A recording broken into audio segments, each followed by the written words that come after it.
மரியாதைக்குரிய பாரத பிரதமர் அவர்களுக்கு முதல்ல நாங்கள் நன்றியை தெரிவித்துக் கொள்கிறோம்.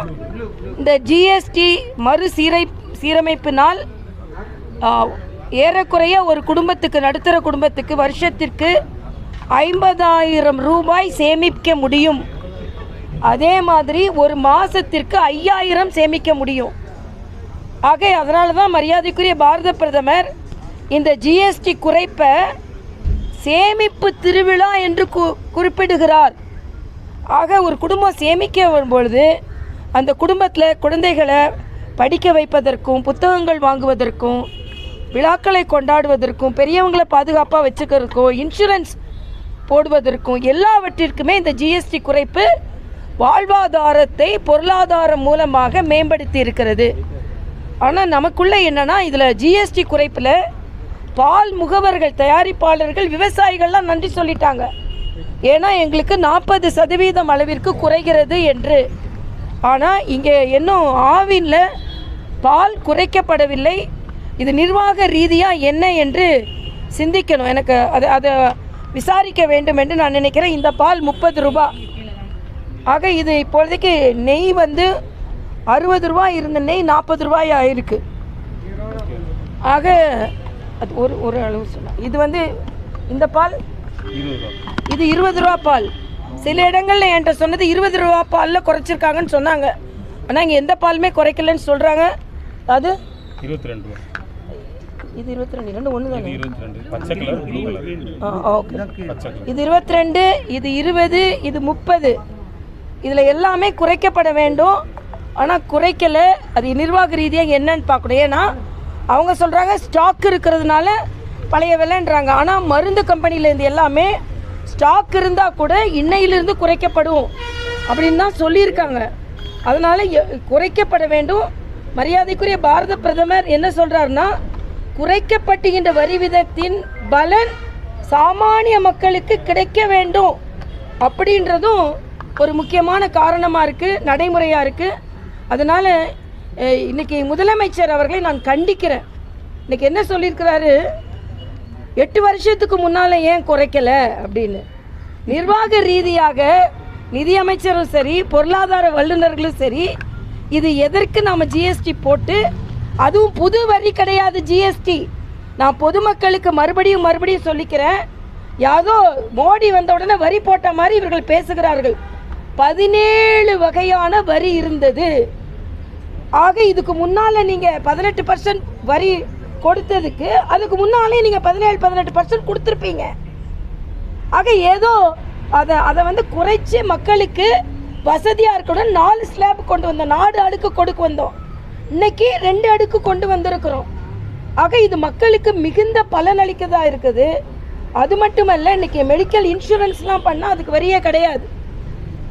ஆக அப்படிப்பட்ட ஒரு பிரம்மாண்டமான ஒரு திட்டத்தை கொண்டு வரும்பொழுது முதலமைச்சர் அவர்கள், நான் கேட்குறேன், இதுக்கு முன்னால் யூபிஏ கவர்மெண்ட்டில் நீங்கள் தானே இருந்தீங்க? 17 வகையான வரி போட்டது நீங்கள் தானே? அப்போ 17 வகையான வரி ஏன் குறைக்கல நீங்கள் கேட்டிங்களா? அதே மாதிரி இன்னைக்கு 8 ஆண்டுகளுக்கு பின்னால்னா பொருளாதார வல்லுநர்கள் சொல்கிறாங்க, இன்னைக்கு பார்த்தீங்கன்னா வரி செலுத்துபவர்கள் அதிகமாகி இருக்கிறார்கள். இதற்கு முன்னால் ஜிஎஸ்டி வரி விதிப்புக்கு உள்ள 65 லட்சம் பேர் தான் இருந்தாங்க. இன்னைக்கு 1.5 கோடி பேர் வந்திருக்கிறாங்க. அதனால அரசாங்கத்திற்கு வருமானம் 7 லட்சம் கோடியிலிருந்து 22 லட்சம் கோடியாக வந்திருக்கு. 22 லட்சம் கோடி யாருக்கு போகுது? மக்களுக்கு தேவைப்படுகின்ற வளர்ச்சிக்காகத்தான் போகுது. அதனால் இது ஏதோ சுருட்டி வச்சிருந்த மாதிரியும் அதை பிழிஞ்சு வச்ச மாதிரியும் வெங்கடேசன் போன்றவர்களாம் மிக தவறான ட்வீட்டுகளை போடுகிறார்கள். மன்மோகன் சிங் ஆட்சி காலத்தில் நீங்கள் பார்த்தீங்களே, எல்லாரும் நம்ம கார்ட்டூனே போட்டாங்க, பறந்து போயிட்டு இருந்தது. காய்கறி அரிசி எல்லாம் பறந்து போய் கொண்டு இருந்திருந்தது. அதை மறந்து போய் விட்டீர்களா என்று நாங்கள் கேட்குறோம். அதனால் நீங்கள் 17 வகை வரி. இன்னொன்று, மாநிலத்துக்கு மாநிலம், நான் உங்ககிட்ட ஒரு உண்மையை சொல்கிறேன். நான் ப்ராக்டிஸ் பண்ண ஆரம்பித்தேன், என் கையில் கொஞ்சம் காசு தான் இருந்தது. ஒரு மாருதி கார் வாங்கணும்னு நினச்சோம். தமிழ்நாட்டில் விலை அதிகம்னு பாண்டிச்சேரியில் போய் வாங்கிட்டு வந்தோம். அதுக்கப்புறம் பாண்டிச்சேரிக்கு எல்லைக்குள்ளே வந்தோடனே திருப்பி வேறு வரி கட்ட வேண்டி வரும். ஆக இப்போ அந்த எல்லை பயங்கரவாதம் கிடையாது, வரி பயங்கரவாதம் கிடையாது, ஒரே வரி விதிப்பு தான். அதே மாதிரி நம்மளோட லாரி டிரைவர்ஸ் அவங்கெல்லாம் சரக்கு ஏற்றிட்டு போகும்போது இரவு பகல் காத்து கிடப்பாங்க. இப்போ ஒரே வரி விகிதம் தான். ஆக வாழ்க்கை முறை இலகுவாகி இருக்கிறது. ஆனால் ஒன்றே ஒன்று கேட்குறேன், முதலமைச்சர் உட்பட எல்லாத்தையும் கேட்குறேன், மக்கள் மகிழ்ச்சியாக இருக்கிறது உங்களுக்கு பிடிக்கலையா? இன்னைக்கு ஏன் போடுறீங்கன்னா, நீங்கள் கரண்ட் வரி ஏற்றிருக்கீங்களே, கரண்ட் கட்டணம் ஏற்றிருக்கீங்களே, சொத்து வரி ஏற்றிருக்கீங்களே, பால் வரி பால் விலையை நீங்கள் ஏற்றுறீங்க, நாங்கள் குறைக்கிறோம். ஆளும் குழந்தைகளுக்கான பாலை மாநில அரசு ஏற்றுகிறது, ஜிஎஸ்டி மூலமாக மரியாதைக்குரிய பாரத பிரதமர் குறைக்கிறார். அதனால தான் ஏன் இது நடைமுறைக்கு வரல, இதில் நிர்வாக பிரச்சனை இருக்குதா என்பதை அவர்கள் தெளிவுபடுத்த வேண்டும். அது மட்டுமல்ல, நெய் மட்டும் இல்லை, எல்லா பொருட்களோட விலையும் குறைய வேண்டும். அதனால் இன்றைய காலகட்டத்தில் மரியாதைக்குரிய பாரத பிரதமருக்கு நன்றி சொல்லவும், எல்லோருக்கும் நாம் அந்த நெய் உங்களுக்கெல்லாம் இந்த குறைந்த விலை நெய்யை இங்கே உள்ள பொதுமக்களுக்கு கொடுத்து அவங்க பலகாரத்தை ரொம்ப நல்லா செய்யட்டும்னு தமிழக அரசு டெய்லி ஒரு செயலி, அதாவது இன்னைக்கு ஒரு செயலி நேற்று வெளியிட்டிருக்காங்க. அதுக்கு முன்னால் மாநகராட்சிக்கு ஒரு செயலி. ஆக திமுக அரசு, திராவிட மாடல் அரசு டெய்லி ஒரு செயலியை படுத்துறாங்களே தவிர செயல் தான் இல்லை. செயலி இருக்குது, செயல் இல்லை, செயல்பாடே இல்லை. அதனால் இன்றைய காலகட்டத்தில் பாரத பிரதமருக்கு நன்றி சொல்லி ஒவ்வொரு துறையிலும் எவ்வளவுக்கு எவ்வளோ மக்கள் பயனடைகிறார்கள் என்று சொல்வதற்காகத்தான் நாங்கள் இன்னைக்கு வந்தோம். இதை விழாவாக நாங்கள் மக்களோடு சேர்ந்து கொண்டாடி கொண்டு இருக்கிறோம், சேவை விழாவாக கொண்டாடி கொண்டு இருக்கிறோம்.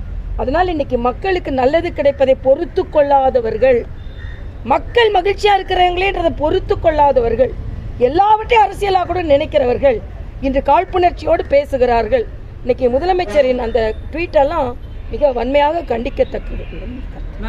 ஜிஎஸ்டியோட பல வரிகள் குறைஞ்சிருக்கு. குறிப்பாக மருத்துவ தேவையான மருந்துகளுடைய விலையும் ஜிஎஸ்டியும் குறைஞ்சிருக்கு. ஆனால் மருந்து மற்றும் மருத்துவ உபகரணங்களுக்கான ஜிஎஸ்டியை முழுமையாக குறைக்கணும்னு தமிழ்நாட்டில் இருக்கிற மருத்துவ சங்கங்கள் சொல்கிறாங்க. நீங்கள் ஒரு மருத்துவராக எப்படி? இல்லை, இது இப்போ தான் ஆரம்பமாகி இருக்கிறது. இப்போ முதல்லாம் நீங்கள் பார்த்தீங்கன்னா போண்டா செய்கிறதுக்குள்ள பொருட்களுக்கு வேறு வரி, போண்டாக்கு வேறு வரி. ஆனால் இப்போ எல்லாம் ஒரே மாதிரி வரியாக ஆக்கியிருக்காங்க. அதே மாதிரி மருத்துவ உபகரணங்கள் நீங்கள் சொல்லி பார்த்தீங்கன்னா முதல்லாம் வெளிநாட்டில் தான் இறக்குமதி செஞ்சுக்கிட்டு இருந்தோம். அபரிதமான வெளிநாட்டுக்கு வரி கொடுத்து நம்ம செய்து கொண்டிருந்தோம். இப்போ பல மருத்துவ உபகரணங்கள் மரியாதைக்குரிய பாரத பிரதமரின் முயற்சியினால் ஆத்ம நிர்பர் பாரத் என்று உள்நாட்டிலேயே தயாரிக்கப்படுகிறது. அதனால் ஏற்கனவே வெளிநாட்டு விலையை கம்பேர் பண்ணும்போது குறைஞ்சு தான் இருக்குது. ஆனாலும் இன்னும் அதிகமாக குறைக்கப்படுவதற்கான முயற்சியை மேற்கொள்வார்கள். இப்போ மெடிக்கல் இன்சூரன்ஸுக்கெலாம் வரி இல்லை. ஆக மக்களை பாதுகாப்பதற்கு என்னென்ன முயற்சிகள் மேற்கொள்ளப்படுமோ